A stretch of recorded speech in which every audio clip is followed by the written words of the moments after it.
రైతులకు కేంద్ర ప్రభుత్వం శుభవార్త చెప్పింది. పీఎం కిసాన్ యోజన 20వ విడతకు సంబంధించి కూడా ఒక అప్డేట్ అయితే ఇచ్చింది. జూన్‌లో పీఎం కిసాన్ యోజన 20వ విడత నిధులు రైతుల ఖాతాలో జమ చేస్తామని చెప్పేసి కూడా కేంద్ర ప్రభుత్వం అయితే ఒక ప్రకటన చేసింది. మనం చూసుకున్నట్లయితే 2019 ముందైతే కేంద్ర ప్రభుత్వం రైతులకు సాయం చేసేందుకైతే, రైతులకు చేయూతనిచ్చేందుకైతే, చిన్న సన్నకారు రైతులకు చేయూత ఇచ్చేందుకైతే ఒక పథకాన్ని తీసుకొచ్చింది. ఇదే పీఎం కిసాన్ యోజన.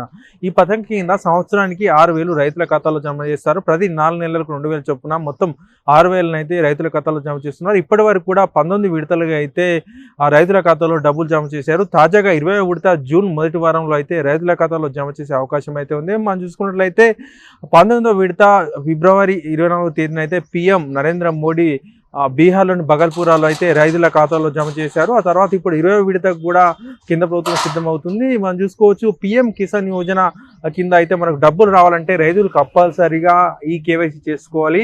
ఈ కేవైసీ చేసుకున్న రైతులకే పీఎం కిసాన్ యోజన నిధులు బ్యాంకు ఖాతాలో జమ అవుతాయని చెప్పేసి కూడా అధికారులు స్పష్టం చేస్తున్నారు. ఇందుకు సంబంధించి కూడా పీఎం ఈ కేవైసీ చేసుకోవాలంటే దగ్గరలో మీ సేవ కానీ, అలాగే సిఎస్సి అంటే ఈ సేవా సెంటర్లో కానీ, అలాగే ఓన్గా కూడా ఈ ఈకేవైసీ చేసుకోవచ్చు. మీరు ఓన్గా ఈకేవైసీ చేసుకోవాలంటే పీఎం కిసాన్ యోజన వెబ్సైట్కి వెళ్ళాలి. వెబ్సైట్కి వెళ్ళగానే అక్కడ ఈకేవైసీ అని ఒక ఆప్షన్ అయితే ఉంటుంది.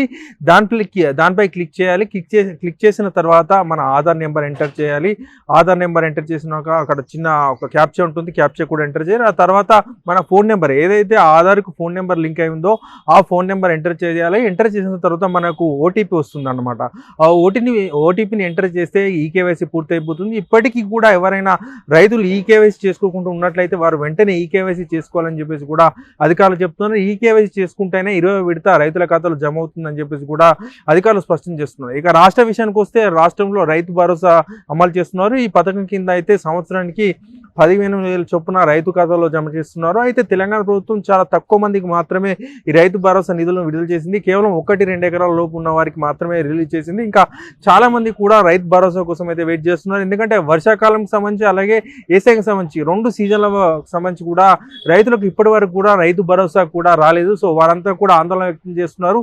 ఇంకెప్పుడు రైతు భరోసా నిధులు విడుదల చేస్తారని చెప్పేసి కూడా గ్రామాలకు వెళ్ళిన నేతలు నిలదీస్తున్నారు. మనం చూసుకోవచ్చు, ఇక రైతు రుణమాఫీకి సంబంధించి కూడా చాలా మట్టుకు రైతు రుణమాఫీ కాక రైతులు కూడా ఆవేదన వ్యక్తం చేస్తున్నారు. సో ఏదేమైనప్పటికీ కూడా ఈ రైతు రుణమాఫీ, రైతు భరోసాకు సంబంధించి కూడా ప్రభుత్వం ఏదైనా కీలక నిర్ణయం తీసుకునే అవకాశం అయితే మనకు కనిపిస్తుంది. Subscribe to One India and never miss an update.